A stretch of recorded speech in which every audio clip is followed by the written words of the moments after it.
So recently, Dr. Mela and his colleagues published their research on the impacts of cannabis use for individuals with FASD.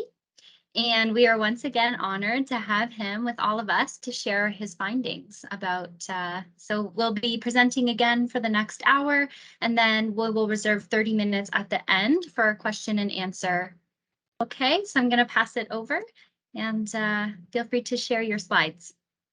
Sure. And I hope people were able to actually get a break, a real healthy break. As you know, we advocate that significantly, so that's something I hope you take it seriously. So let me just start by indicating, Chelsea, that we have not yet published this research, and so the audience needs to be aware of that. In terms of publish, which is in a peer-reviewed journal, not yet, but we have published it as part of a bigger project that Public Health Agency of Canada has authorized, which is to evaluate the evidence-based treatment of FASD within substance use treatment centers. So we have a part of that, and actually that leads me into my thanks to Dr. Amna and Dr. Pai, who are the custodians of that funding and have been very generous to my team to accelerate the research that we've been doing. Again, this is really, I'm going to be talking, unfortunately, there's a lot of research in this component compared to the previous research topic, so hopefully you would bear with me as I go through that. And again, just want to thank the team. The names are there. In fact, this is the reason why we're not yet confirmed on whether you can have access to these slides, because one, we need permission from the partners, especially our partners with lived experiences, as well as the fact that our research is developing pretty fast. You're going to be hearing data on 51 individuals, but between the time these slides were done and currently our numbers have reached almost 100. So there is some need for us to change, excuse me, change some of the data. So as a background to the work, there is really little that has been done in the area of FASD and cannabis. Now, let me be instructive in that when we use the word cannabis, I'm essentially referring to cannabinoids, which can be both THC, which is the active ingredient that leads to the psychomimetic effect, meaning the one that leads to a high, and CBD, which doesn't necessarily lead to a high, but is also an important ingredient. There are over 100 ingredients in the cannabis plant, but when I use the word cannabis in this context, I'm referring to a combination of both THC and CBD. Where there's a need to separate them, I would.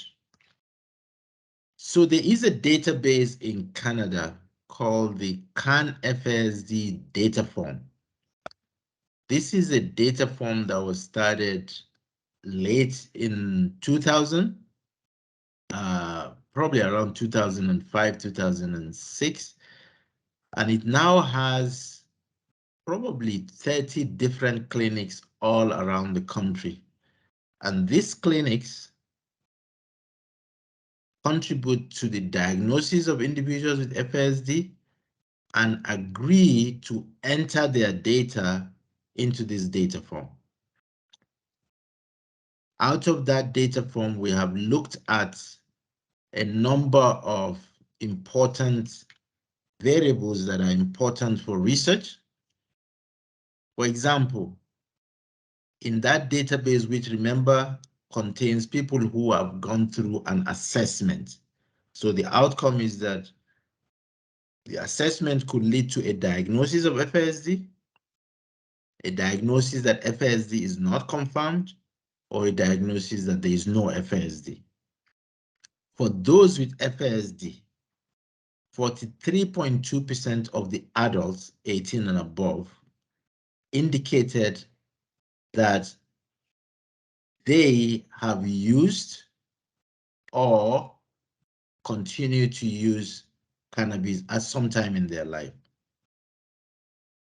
Compared to the general population of Canada through Statistics Canada, although the cutoff age is different, in this Canadian study, the statistics one starts from 15, while ours in the data form is 18. While this is ever for ours, in the Canadian is for the past 3 months. And the numbers, as you can see, is more than 2.5 times among those with FASD compared to those in the general population. The other minor area of research is in a Canadian study that looked at those with confirmed FASD compared to the general adult population of Germany. And those with FASD, 29% of them had used cannabis compared to 20% of the general population. Specific to a research which was published about two years ago, CBD, the other chemical ingredient in cannabis plants, was administered to both children and young adults to manage their disruptive behavior. In that study of such a small number of people, we were able to identify, at least in that study, that there is benefit in using CBD to manage disruptive, agitated, aggressive behavior in that group. Interesting to note that there are multiple reasons in the manifestations of the vulnerabilities of people with FASD on why the use of cannabis could be overrepresented. The research has not resolved that answer. Some of it, as you will know, that the occurrence of mental disorder is a risk factor to increasing use of drugs and cannabis especially. So having a mental disorder increases your risk of using cannabis. And you know that the rate of individuals with FASD that have an additional mental disorder ranges from 40 to 90% of them, and such is a risk factor for increasing the use of cannabis. Lastly, because of some of the deficits that I mentioned briefly in my presentation earlier on, whether is the orbitofrontal cortex with a deficit in the dopamine level and all of that, there is a tendency to try and replace those missing elements with multiple things, with coffee, with caffeine, and cannabis seems to be one of those.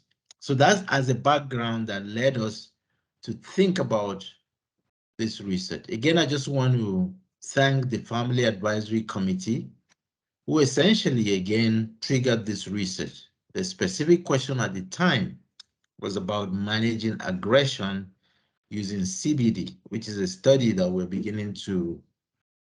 trying to complete, not a very easy one, but we're still trying to do that. But essentially that led us to say, well, let's look at what we can find out about the relationship between the diagnosis of FASD and the use of cannabis in those with the diagnosis. Our research team, which again I'm very proud of, is made up of individuals who have lived experience and are actually living with the experience of FASD, some with cannabis use, some without. Caregivers are part of our research team and frontline staff.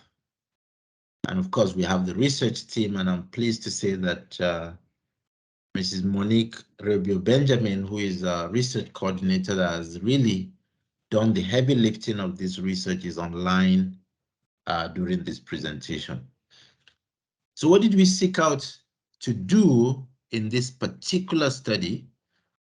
We wanted to know, are there any benefits among those who have FASD that use cannabis or don't use cannabis? Are there any benefits that they can refer to? And if they stopped using or are still using, are there any bad effects of cannabis in these individuals?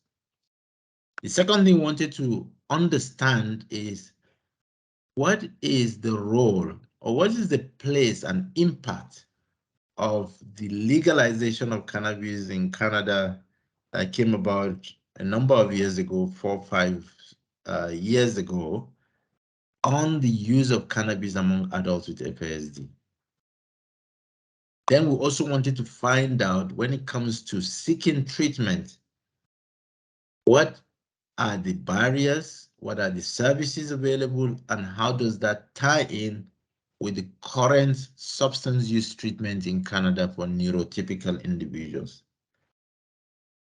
The samples that we wanted to get these answers from are essentially: one, adults over the age of 18 that are diagnosed or identify as having FASD, their caregivers, and frontline staff. This was important because we felt that the questions we are asking require input from these three major groups. Because if we want to know about the benefits and the risk, we need to hear from those who use and those who observe them and those who care for them. As well, if we want to know about some of the consequences as well as the impact, we need to be able to talk to a group together. So the methods we adopted, and this is important as you begin to think about what we asked and what the results are and how you can interpret the results. And remember that, when we go through ethics for these things, there are multiple things that our hands are constrained about that we couldn't really do as we wanted to do. But essentially, these three groups of individuals, adults with FASD, caregivers, and frontline staff, we wanted them to respond in a quantitative way specific to a survey, and the survey was published online. The second method that we wanted to use was actually have people in a group, ask them questions in focus group, and they respond, hearing one another, and we record all that they say in response to our questions, and we come up with the themes that really answer some of those questions that we're asking. There are ways that these two approaches are different because they respond to different answers versus others. So for example, the issue of legalization. We may be able to ask in a survey that as your use change after legalization, but it's very difficult to know what the attitudinal changes or even the behavioral patterns of such things like no longer being afraid of the police, having access to safer drugs, or beginning to find different ways of cutting across the legal status of the legalization framework. So those are the methods that we use, and we've learned a lot. As you can imagine, this research essentially was a COVID research, although we're continuing the research now. I indicated in terms of the three groups, the adults, for the most part, showed us evidence of their diagnosis and who it is that diagnosed them and what label it was given to them.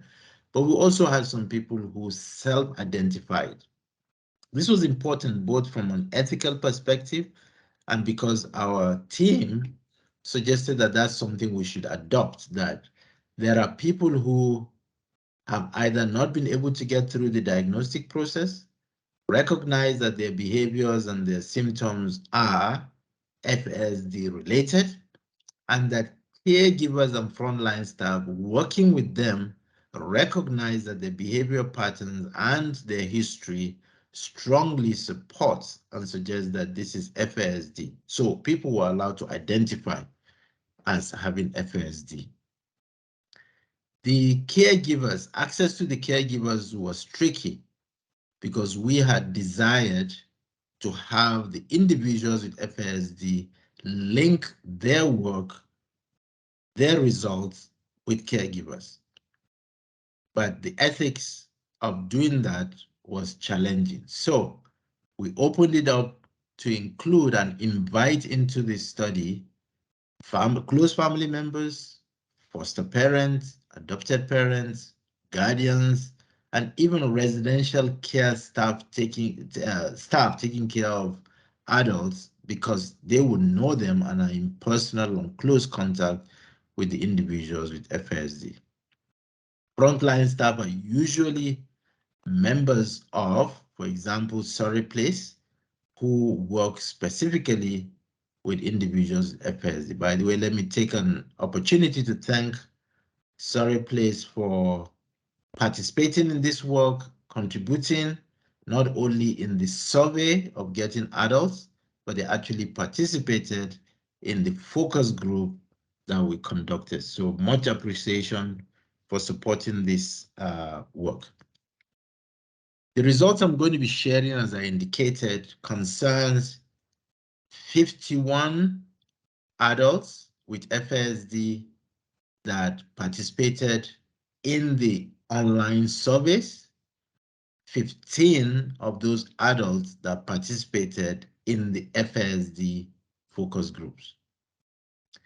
Combining those who care for those with FSD and those who are frontline working with them, 59 of those across the country were very helpful in us getting information. We divided the caregivers into 8 that provided the focus group questions or responses and 15 frontline staff. As you can see below the slide, recruitment is ongoing. We have not stopped because we want to represent as much as possible across the country and to make it representative. You will also see when I get to my results, just by nature of the research questions and the interest and the nature of the project, we had a major challenge in that a large proportion of those that participated and continue to participate are those who have a history of cannabis use. Recall that in the more general population I told you about on those on the data form, 42.3% of them had used FSD. In our study, because it's not as general, it's a call that can easily select in a biased way those who are using, and that's what we have to deal with, and that's a call to those listening. If there's any way you can contribute to this study, we would love this study to be completed by those who have not used cannabis even though they have FSD. I must add that some of our partners that we worked with in Alberta discouraged that because what they could say anecdotally was that they were not able to identify those with FSD that did not use cannabis. We don't think that's accurate. We think that there would be people who have not used it. And indeed, in our current sample, a very tiny percentage had not used cannabis. So what did we find? As you can see, we were very blessed to have representation of those 51 individuals across the country.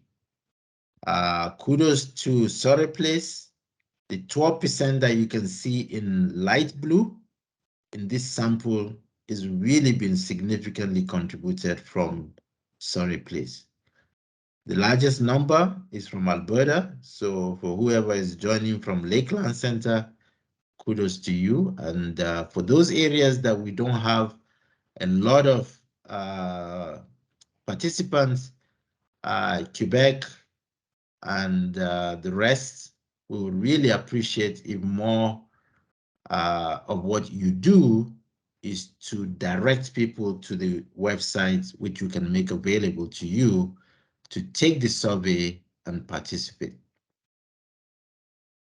In the data that we have analyzed on the adults with FASD, 51%, almost 50-50 really, females to males.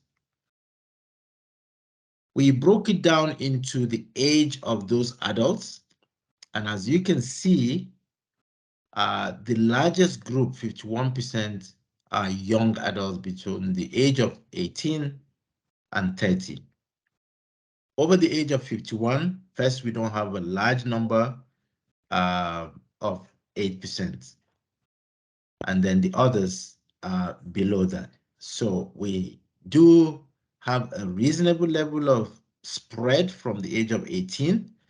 And when you break it into 10 years, you can see a slight number decrease, which is not unusual in most FASD studies because of the format of the diagnosis and the length of time that FASD has existed. Again, specific to the adults with FASD, when we asked them what their diagnosis was when they surveyed on the screen, as you can see, surprisingly, about half of them indicated that they have a diagnosis of the fetal alcohol syndrome. I did talk about terminologies in the earlier sample and the earlier presentation and recognize that while there are multiple names over the years that have evolved, we have carved out everybody to have FASD. But I point your attention to the self-identified FASD diagnosis. So 8% of individuals speak about their conviction that they are diagnosed FASD even though they do not have a formal diagnosis.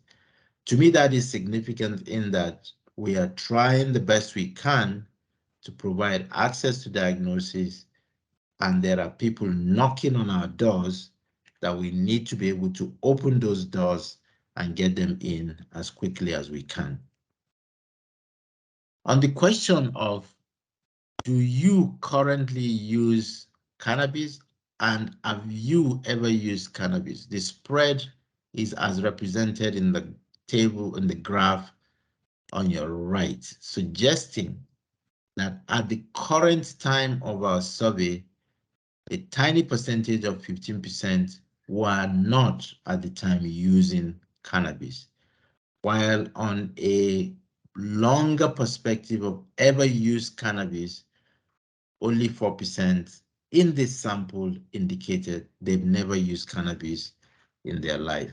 So important to note that, and also to be able to begin the process of gathering more of the information that we're interested in among those who have not used. So this information is going to be slightly biased towards those who have used. And so for whatever reason, we need to be aware of that.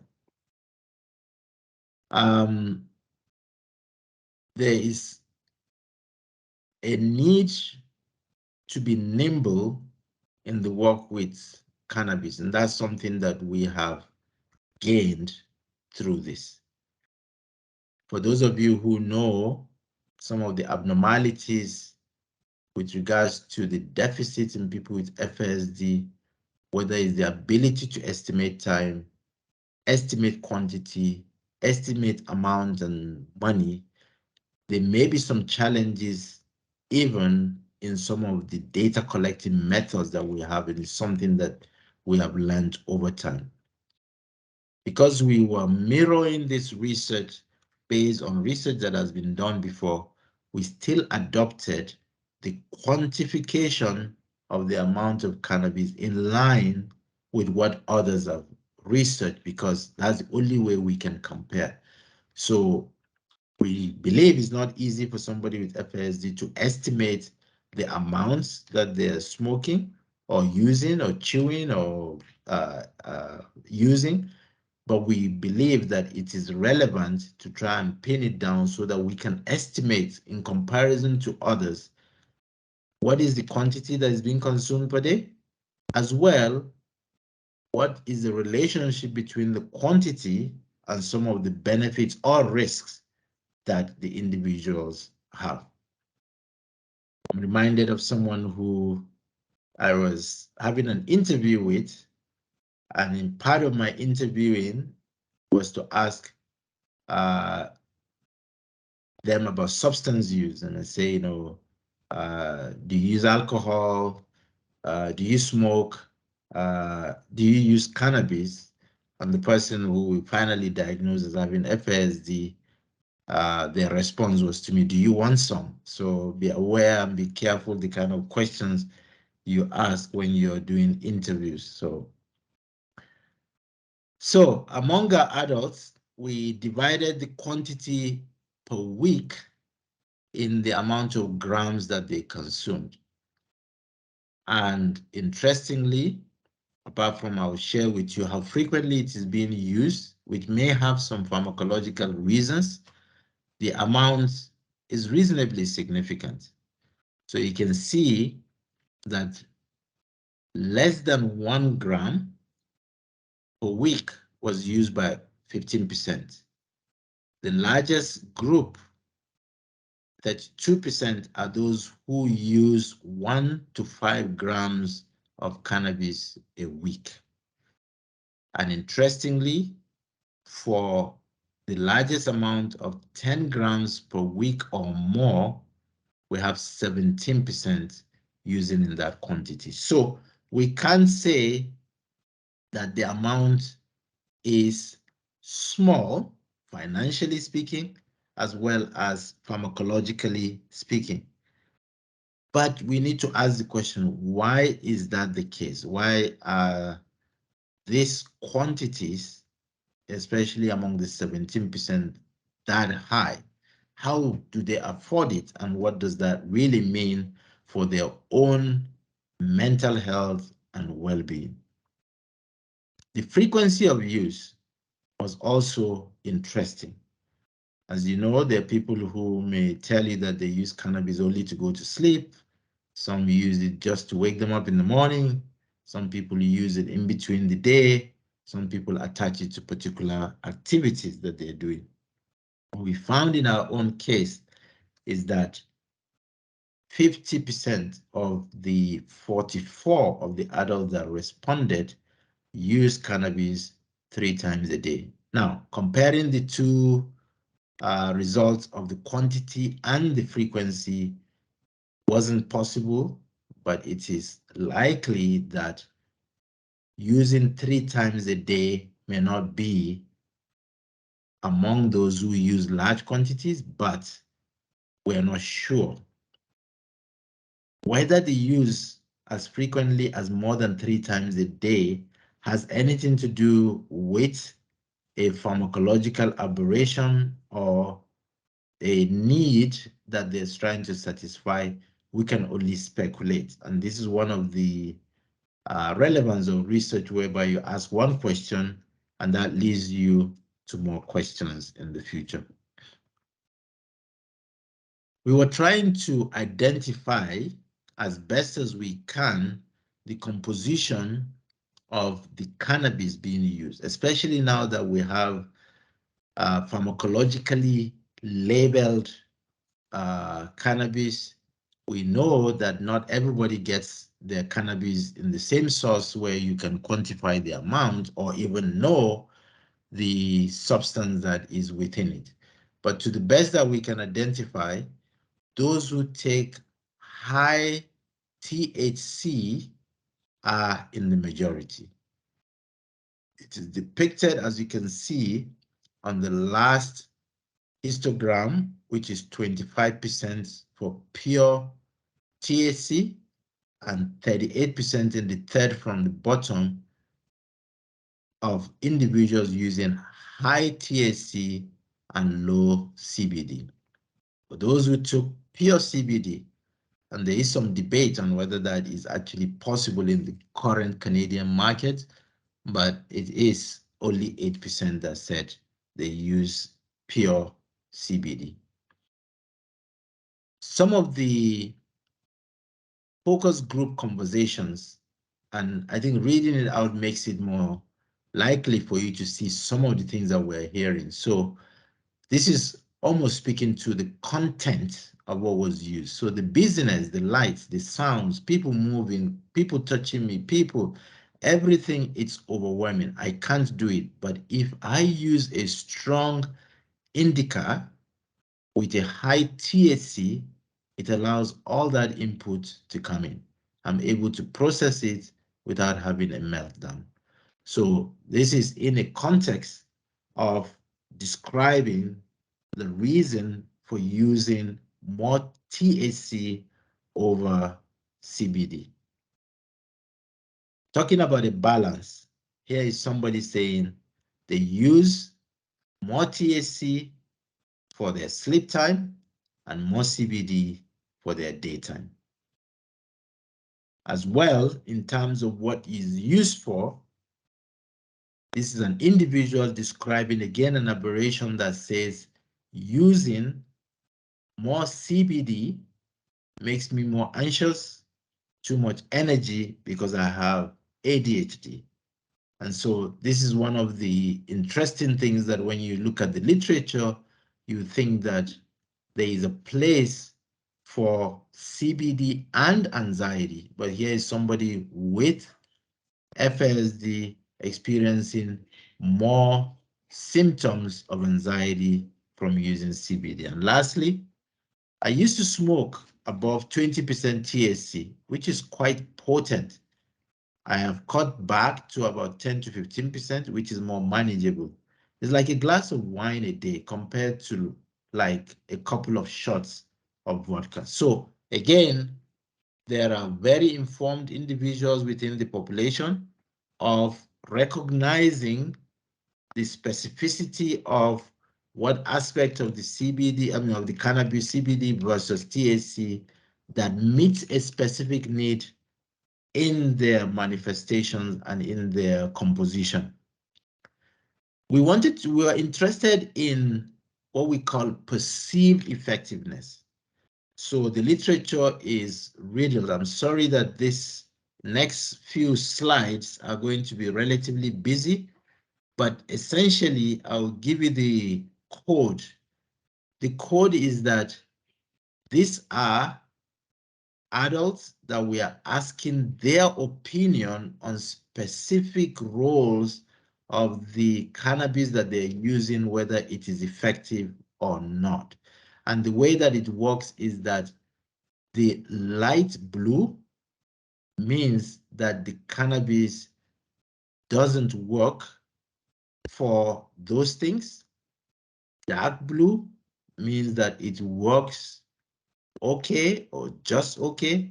And then yellow means that it works really well. So if you look at the first on your left, where 36 individuals responded to the role of cannabis in managing tension, all of them said that it reduces tension and stress, with about 15% saying it reduces it okay, and 85% saying it reduces it very well. So the numbers on the left are the number of people, and then you begin to see the breakdown in the effectiveness of cannabis. So virtually, most of the respondents with large numbers over 30 picked irritability, pain, depression, and anxiety to suggest that cannabis does work for those. There are a few people with depression that said it doesn't work for their depression. And then sleep is another one that seems to have a significant hit by those with adults with FASD who take cannabis and say that it does help their sleep. And about 5% said it works okay, and 95% said it works really well. So it begins to tell you their perceived effectiveness of the cannabis. Now, compare that with caregivers. So these are caregivers and staff who, for the most part, know these individuals very well, especially caregivers who probably bear close relationship to those symptoms specifically. So if you think about what we identified earlier, irritability, pain, depression, anxiety, and tension on the left of your slide, and then sleep on the right side of your slide. The proportion now is different. The caregivers and the staff identify that for the most part, those things seem to be effective, but not as well as individuals with FASD describe. Our research does not allow us to identify what the variation in these responses are. We hope that the process going forward would guide us to be as nimble as possible to identify those who say these things are so effective and positive, and compared to those who say, well, it's not as positive as you think it because you think you're sleeping all the time, but we know you're having struggle with sleep. Now, this doesn't add on top of whether they are on other medicines for the depression, for the anxiety, but this was asking them, when you use the cannabis, what is the perceived effectiveness? We are not only interested in effectiveness, but we're also interested in side effects or negative effects. So similar, but slightly in a reversed way, you have to think about it now. We are listing a number of identified risks that cannabis has. So whether it increases aggression, whether it makes somebody sleep too much, whether it makes somebody eat too much, whether it causes psychosis, whether it causes anxiety. So those are the things at the bottom, as you can see, and we had between 31 to 41 people respond. Well, the role of psychosis, because one of the things that our caregivers informed us that they were very concerned about how cannabis caused psychosis in some of the individuals with FASD. And as you can see, for the adults with FASD, a large percentage of them said that it did not cause psychosis. Only a small, about 5 or so percentage, said it caused a little and not a lot. With regards to eating too much, which is the second to the last on your right, you can see that individuals with FASD identified in a small percentage, about 15%, about maybe 15 of them, 12 of them saying that it did not cause them to eat too much. But a larger percentage identified that it did cause them a little or some to eat too much, and the largest number of individuals in the whole group identified eating a lot as a complication or a perceived negative from the cannabis use. So there are a couple of things that would indicate from that perspective that is making them experience negative consequences, such as, sleeping too much or withdrawing from the cannabis, short-term memory loss, eating too much, and increased agitation. But in the bigger picture, majority seem to not think that cannabis causes psychosis, causes aggression, causes depression, causes behavioral problems. So that is the perspective of the adult. How about the caregivers? The caregivers had a mixed representation. As you can see, taking each one of them, start with on your right, psychosis.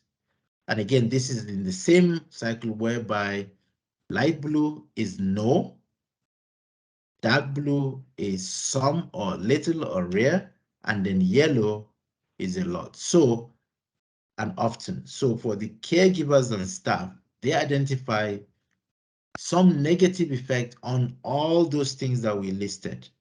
The amounts vary. So whether it reduces motivation, it causes withdrawal, short-term memory, behavioral problems, depression, sleeping too much, eating too much, increased agitation, increased anxiety, aggression, and psychosis, which, as you recall, the individuals with FASD said no. Again, this is an area whereby we need to understand the reason for seeing it slightly differently.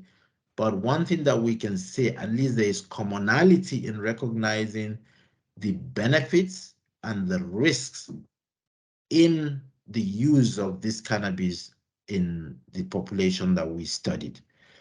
Again, we look to the possibility of hearing a lot from those, and we're going to separate from our data, those who either stopped using cannabis or are not using cannabis or have not used cannabis, to hear from them what is it about the cannabis that made them to either stop or to experience these difficulties that we suspect the families are mentioning to us.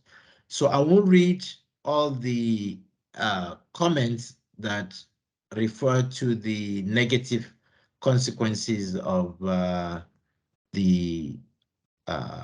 of the cannabis, but I'll just compare two. So this is from an adult that says, similar to the previous one, suggesting that they've cut down the amount, but in this case, more of CBD. I was using nearly 30% CBD oil, 20 to 30 ounces a week, 15 joints a day, 15 years of university on sativa, but it ruined my life. It made my psychosis worse. So these are from an adult. And from a caregiver, and this is important because I think you're going to see in some of our recommendations how to support this individual. So a caregiver says he's on medications for dialysis and liver cirrhosis, and marijuana interferes with that, makes him not able to take the medication. He's spending his money on marijuana at the very beginning of the month, and he can't make it stretch for the whole month. I am keeper of the pot to reduce overuse. So you can see that certain caregivers unfortunately cannot prevent the use, but then they have to find a way to harm reduce by supporting at least some form of control to the use. So in summary about some of our findings, there seems to be some place that cannabis manages FASD-related symptoms, as we mentioned, like agitation, which did seem to suggest that is helping. Sleep, which is a major issue. It seems that, at least from the perspective of the individuals, that their symptoms are reasonably controlled in a modest way. And we also identified among the adults that they are aware of how cannabis affects them. I think that's probably one of the relevance of this study, that we have at least identified certain things that they know they struggle with, whether it's emotionally or the amount that they're using, which can be used as an educational method of reducing the use in those who have negative effect. Now, in spite of positive effects, social and environmental factors causes concern for staff and caregivers, because, as you can imagine, like in the example that the adult gave on worsening his psychosis, somebody in a caregiving relationship will be concerned about how this is going to affect the person. Everybody is different, and we need to recognize that as we plan towards some specific advice and recommendations going forward. While there are situations where use of cannabis can be medicinally relevant, we need to be able to identify the role of recreation, but more importantly, some of the negative effects that come from the results that we just observed. So for example, what does it mean when somebody is using cannabis and is making them overeat? Or what exactly is the consequence of the amount of the ratios between the two, and how do we communicate that across to people? When is social use different, and how does that affect other medications that the person is using financially, pharmacologically, and otherwise? So the next area of research, apart from estimating the benefits and risk, is to look at the impact of cannabis legalization. Again, I want to pay tribute to our team that recognize the importance of us studying this, because it is important to help us carve out the recommendations. It appears on the whole that the legalization, at least from our focus groups and some of the conversations, impacted in a positive way certain aspects of cannabis use among those with FASD. Specifically, it appears that there is some discussion around accessibility to safer cannabis, providing them to be more law-abiding by not adopting different ways of getting it that they would have gotten in trouble or would have been exploited. And maybe to some extent, there may be some affordability to that. At least that's the responses that we're getting. Because it is now more accepted in society, there is a reduced stigma for the individuals with FASD who are using cannabis. Some of the recommendations, though, is really about how we can maintain that safety for the individuals who are buying. What are the credible sources? What exactly will get them in trouble if they don't go to the credible sources? What would happen if they leave the former dealers that they were with? So there are a couple of things about safety that have been raised with regards to the legalization of the cannabis. The other thing worth recognizing also in the context of those with FASD, and we asked this when it came to the treatments that are available, is that there is a sense from our data that dealing with emotional and physical trauma seems to be an attraction to the use of cannabis. Now, we do know that overall, there's a general sense of what we call self-medication, and this comment really supports that. A certain music even triggered me, but during those triggers, I would use marijuana and eventually it became like nothing. There are obviously positive and negatives to that type. One is, at least this individual has found something to work for them, but then is this the best alternative out there to be able to help the person to manage a real and harmful thing that they're going through, like the consequences of trauma? The other thing relating to treatment is the fact that there is, or at least there was, a sense that the use of cannabis was an alternative to other harder drugs. Now, there is scientific evidence behind that, and this comment essentially is an example of that, where a caregiver suggests when she was only smoking weed, she wasn't really triggered to do harder drugs. So, meaning that there is a replacement from harder drugs to cannabis. Again, this is in our context of a focus group that we can see that happening. So just there's some negative impacts of legalization, as I insinuated. For example, fewer prescribers to help regulate the use, because they're not, if you have a prescription, then you're likely to be able to go to a dispensary and obtain it. It's more difficult to counsel against misuse now because of the legalization essentially allows you to go anywhere to get it without fear of being arrested in that context. So there may be inappropriate use and misuse as well. Also, there is not a lot of information for prescribers specifically to target those with FASD with education and with the ability to manage what they're going through. So this quote, I think, is impactful.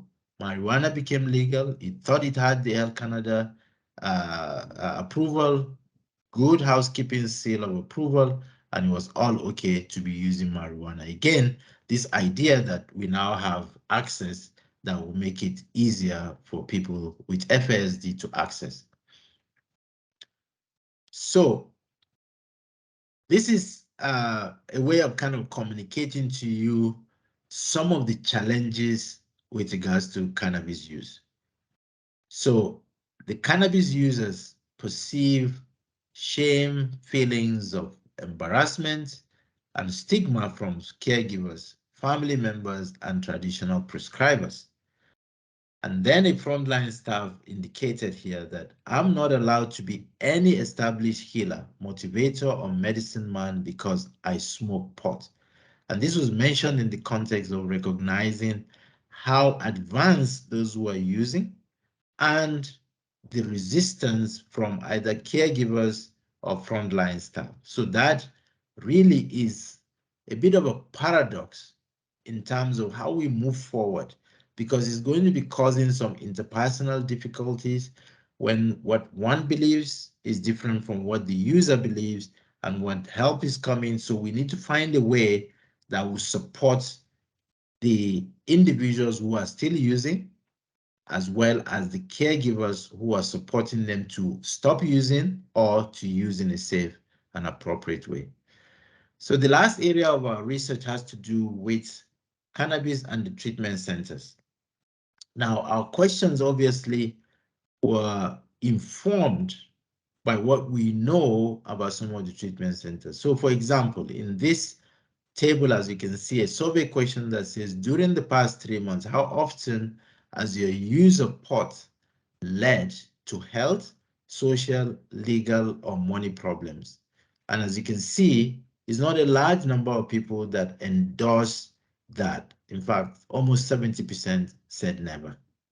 Similarly, to identify if the persons need treatment in the form of desiring to cut down how much they were using, desiring to stop, and trying to get help, is not a large number of people who are seeing this cannabis use as a significant issue.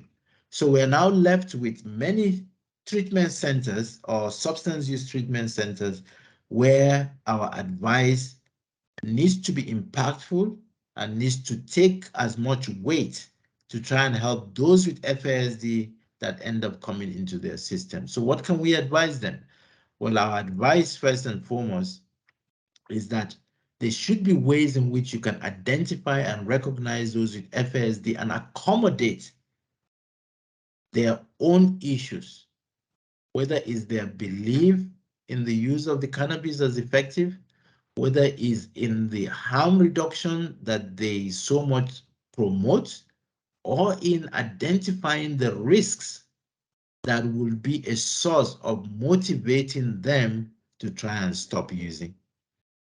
Secondly, we have evidence that trauma is a significant component of the manifestations of FASD, and now from this survey, potentially a target for the use of cannabis, and therefore neglecting or not attending to the role of trauma is not a very effective way of managing individuals with FASD that come into a treatment center.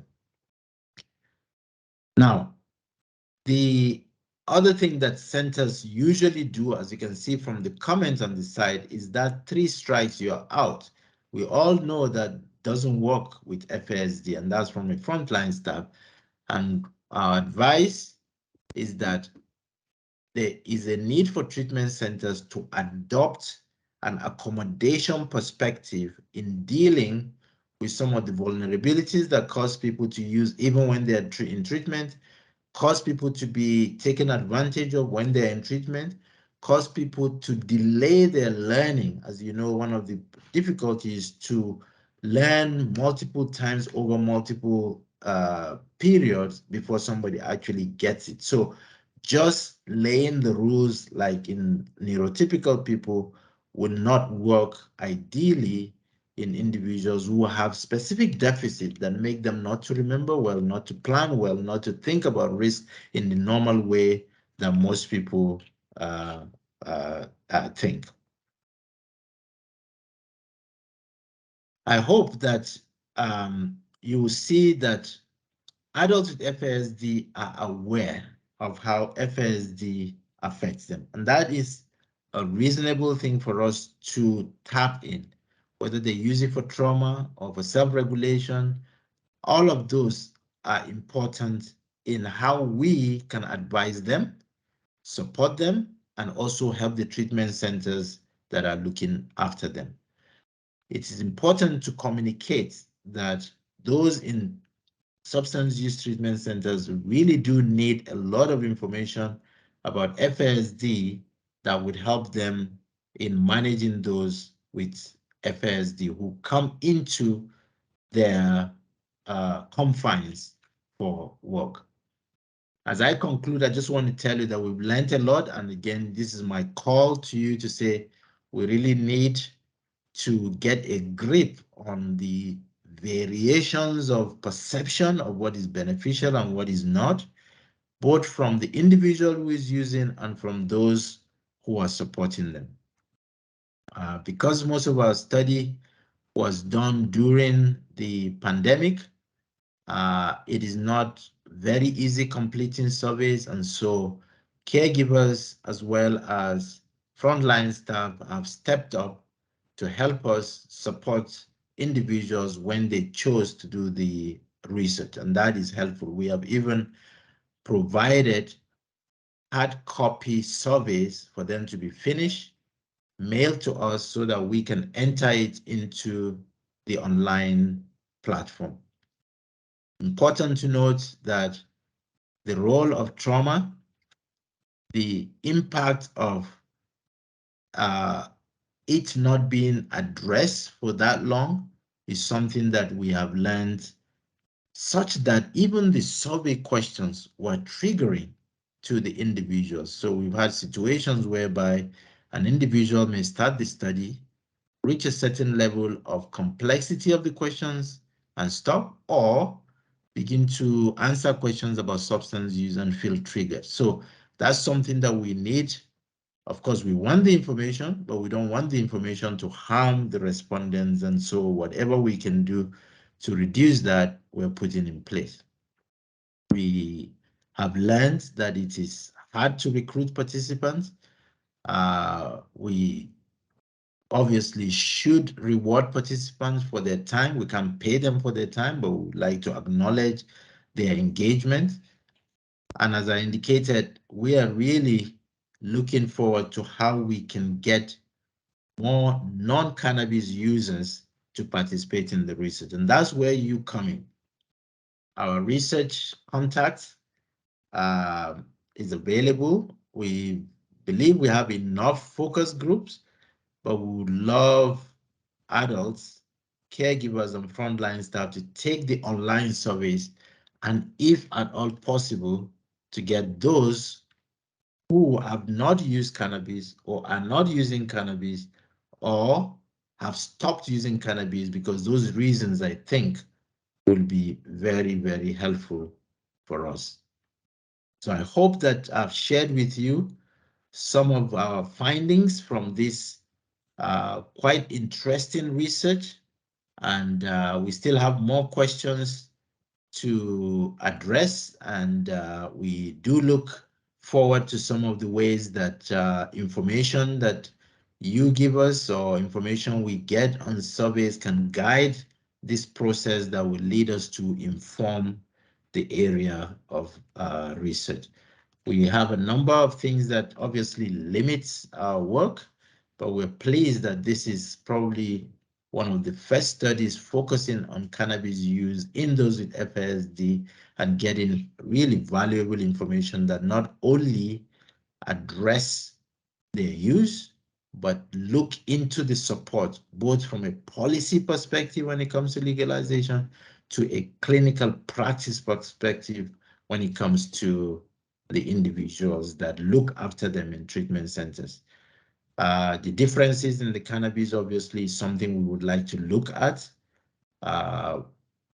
We know that the age of use of substances is getting younger, so we need to be able to be nimble in what do we do about the brain impairments, especially in children. I mean, this is adults, so the damage is presumably done, but what do we do about that? Thank you very much, and I think we have time for questions.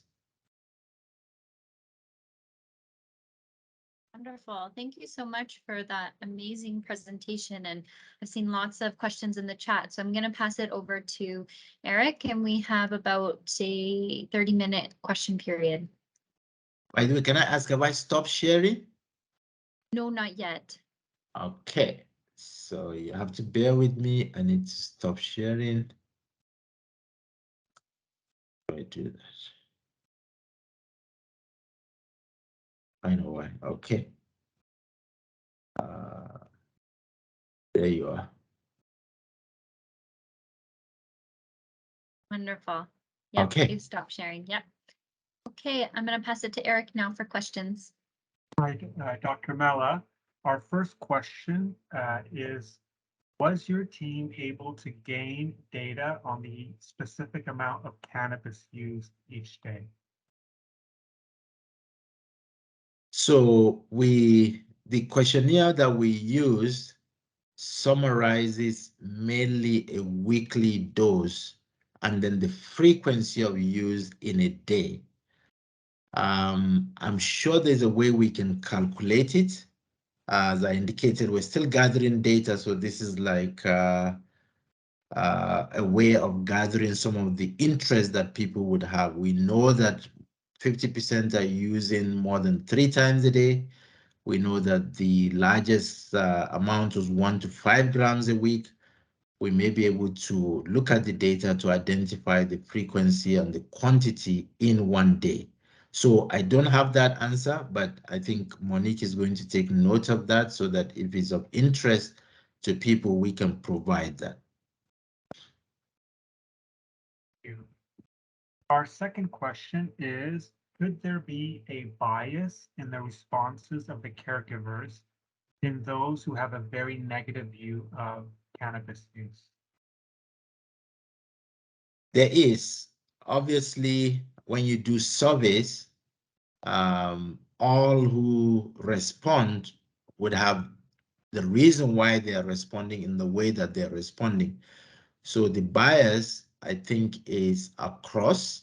Our results actually confirm that since the perception of the caregivers and frontline staff have some differences from the perception of individuals with FSD, we can assume that bias is played into it.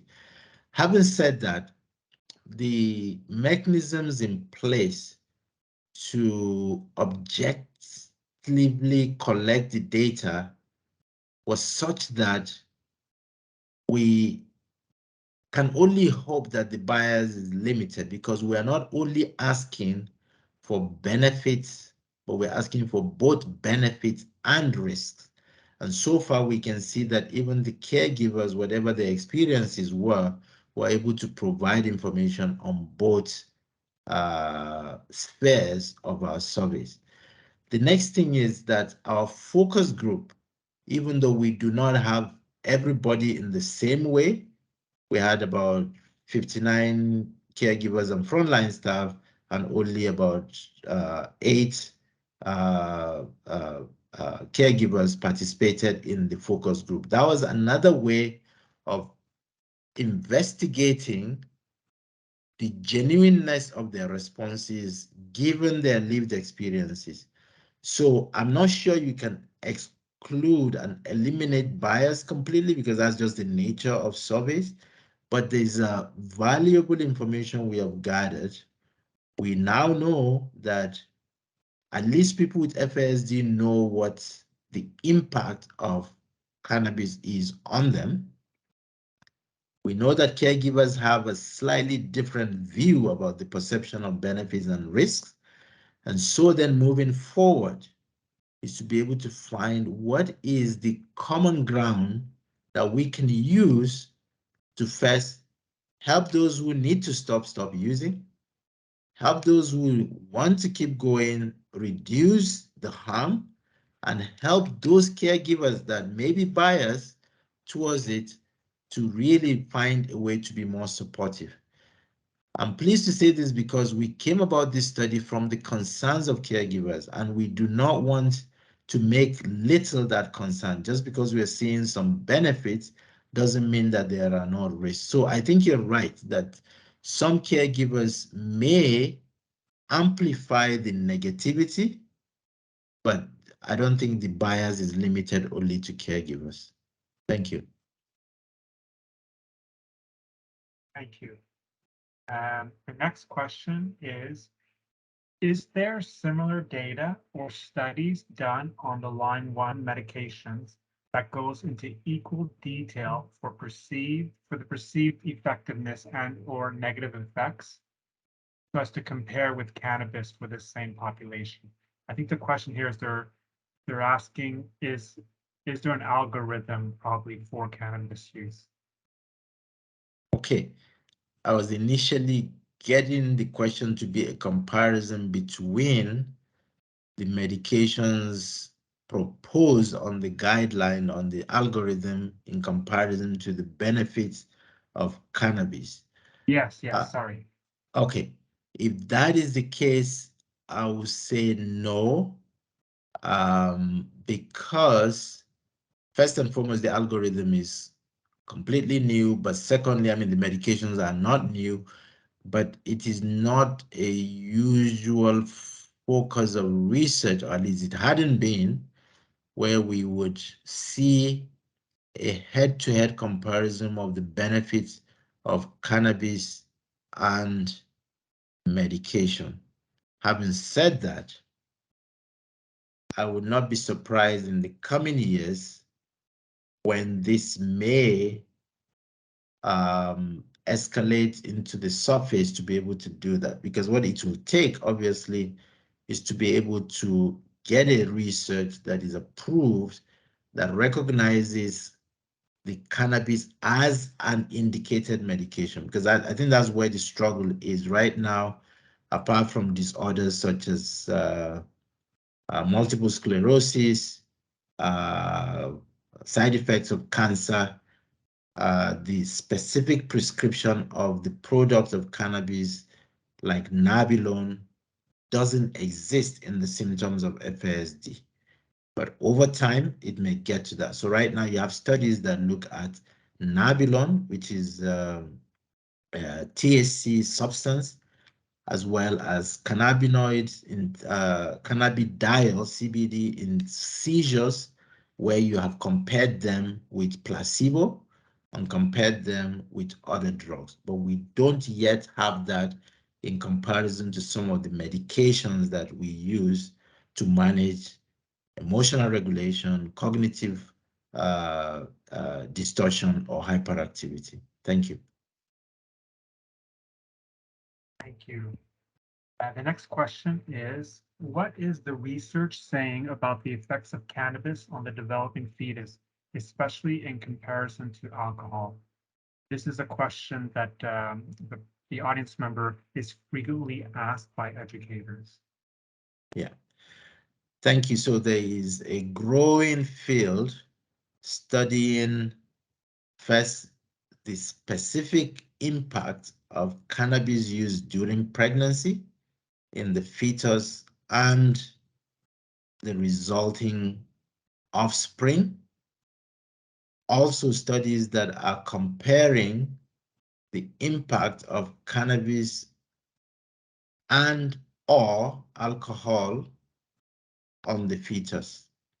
Overall, most of these studies have moved away from basic science, which is animal-based, confirming that cannabis use in the fetus of rats and rodents is negatively impacting on multiple things such as executive functioning, memory, as well as language. In the humans, most of this work is by somebody called Jeffrey Wozniak, so you can check his website, and there's another person in the Simon Fraser University, Brian Cynthia, I think his name is. And what they're seeing is that the cumulative damage of both alcohol and cannabis outweighs each of those substances alone. So that is in the human sample. They've done lots of studies, as I said, in animals, in fish, and now they're moving into the research in humans. It is early days. We're not, as you can imagine what it takes to do those studies. There are multiple, what we call covariants during the pregnancy. There's nutrition, there's education, there's stress, there's depression, there's other substances. And it is not easy to find the purity of substances being used. So right now, my team is actually doing a research looking at the data form I just talked about earlier, separating those who are exposed only to alcohol and comparing them to those who are exposed to other substances. So the research is growing. The summary of it is that the deficits of memory, as well as language, attention, and executive functioning are somewhat affected by cannabis use during pregnancy.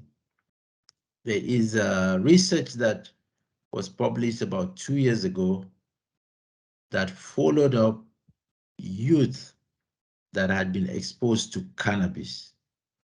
Now, these are not specifically FASD population, but exposed to cannabis such that by the end of the day, they had an increased proneness to developing psychotic symptoms, what we call the psychotic-like presentation in those who had been exposed. So, in answer to the question, the literature is building up, the data is accumulating. Overall, it is not safe in pregnancy. We don't have everything that is needed to make a definitive guidance for what exactly we're doing. But preventatively, we need to do that because so far the literature is not looking good for cannabis use during pregnancy. Thank you. I think this question is similar. Is there newer information regarding the adverse effect on the myelination, of the PFC in the developing brain?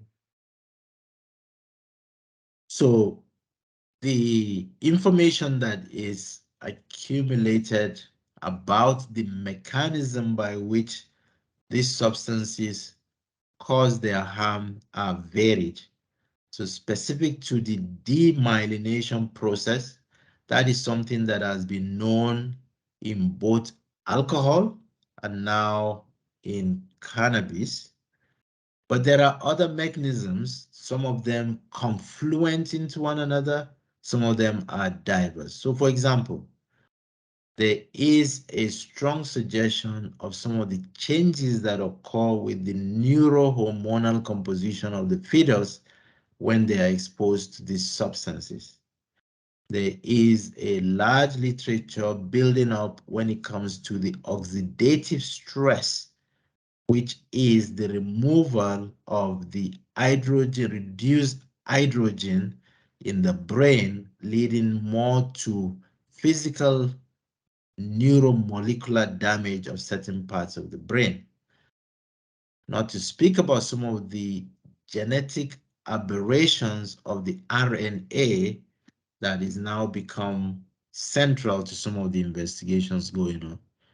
So demyelination is one of those mechanisms. As you can all imagine, confirming those start from looking at animal studies, and then you have to take it to look at it into human studies.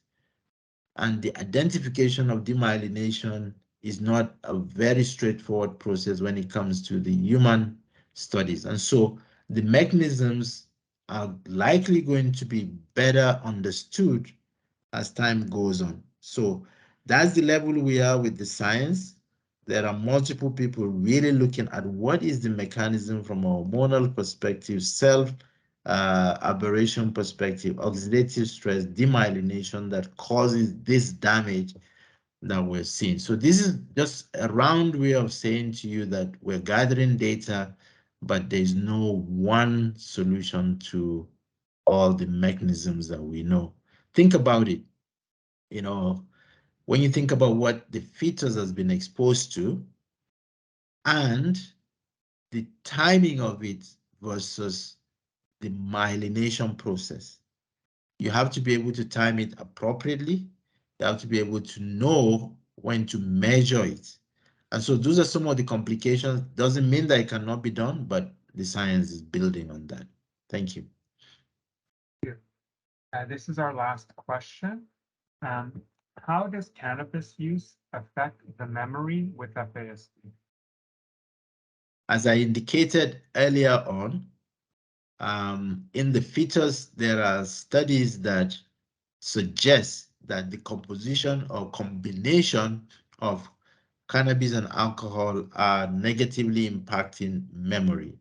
However, in our study, the findings had to do with, we specifically asked the question short-term memory. And as you can see from our results, a number of individuals, in fact, short-term memory was one of the ones that was endorsed by both caregivers and frontline staff, as well as the adults, saying, yes, cannabis affects short-term memory. So our research is not sophisticated enough to describe how it affects it.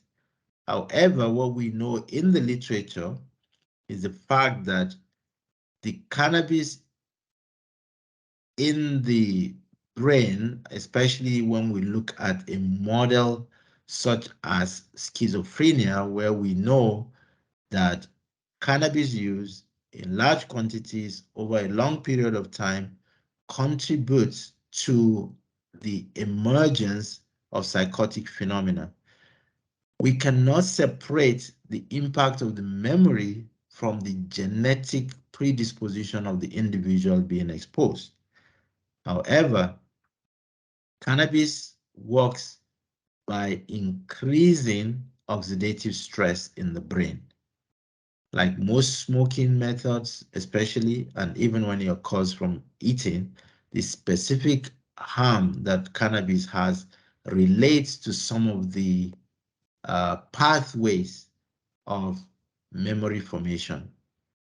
The exact method in terms of whether it damages the cholinergic or the anticholinesterase that usually are important on the brain, or whether it has a specific effect on the structures, is something that is still being explored. So we know that people report short-term memory, people report unawareness of certain things because of the loss of time that is common with the disruption of this visuospatial. So everybody knows what time is passing, where they are located, but once you use cannabis, there is a tendency for that part of the brain to be uncoordinated. So time passes, your location passes. So whether that contributes to the unawareness of registering, recording, and learning, because that's what short-term memory is really the ability to learn. So whether it distracts the person from grasping on the information, whether it makes the information disappear when it has been gathered, or whether it damages the storage of the information, we are not yet very clear in terms of how cannabis impacts each one of those areas. We just know that people do report short-term memory. So again, we're pleased to be participating in this research, to be bringing some light into this area, but we also recognize that in terms of the science, there's still a ways to go to be able to respond to this. But we still have some valid guide and advice to be able to reach out to treatment centers, reach out to families and caregivers and frontline staff on the balance between the person's preference and the harm that comes from using cannabis. Thank you. That was our last question. Thank you. Yeah, okay. Just wanted to check, make sure there wasn't any others. Wow, we ended right on time. That's wonderful. Okay, so I just wanted to do a little bit of wrap up. So first and foremost, I mean, we can't thank you enough for taking the time, Dr. Mela, to be here with us today and really just shedding some light on really important subjects within the field of FASD. We also really appreciate how you've gifted us your time for this international FASD awareness event. It's really clearly shown with so many people that we had join us today that it's really impacted so many people on their learning journey with regards to FASD. So that wraps up today's webinar. So thanks everybody for joining us. Dr. Mela, do you have any parting words or anything else you wanted to say before we formally wrapped up? No, just to say a big thank you for the opportunity to share. As some of the questions I've raised, we still have more questions than answers. So please participate in some of these research, supporters in what we do. I appreciate the questions. I think they're very impactful. We are bothered by those questions and we would love to get some answers. And I also want to thank the organizers. I wasn't available on the 9th and you guys were gracious to accommodate a different day. So thank you for doing that. We will, if anyone has any other questions that maybe after they reflect on the material today, feel free to send an email to that wellness.registration@surreyplace and we'll get those questions over to Dr. Mela and he can share some more insights with you should you have questions. Okay. All right, so if you guys have any interest in attending any other Surrey Place events, you can check out our website. You can also check out, we have social media as well, so you can check us out there. And lastly, our feedback, as much as I'm sure for Dr. Mela, his feedback is really important to those surveys that he shared to fill out. We also appreciate any feedback, so we'd love to hear about your experience today signing on to the presentation, the format of the presentation. You can share any of that information in the survey. So it'll just come to your email, the same email you registered with, and it should take no more than 5 minutes. So on behalf of everybody here at Surrey Place, we thank you guys all for joining us and we hope that everybody has a wonderful day.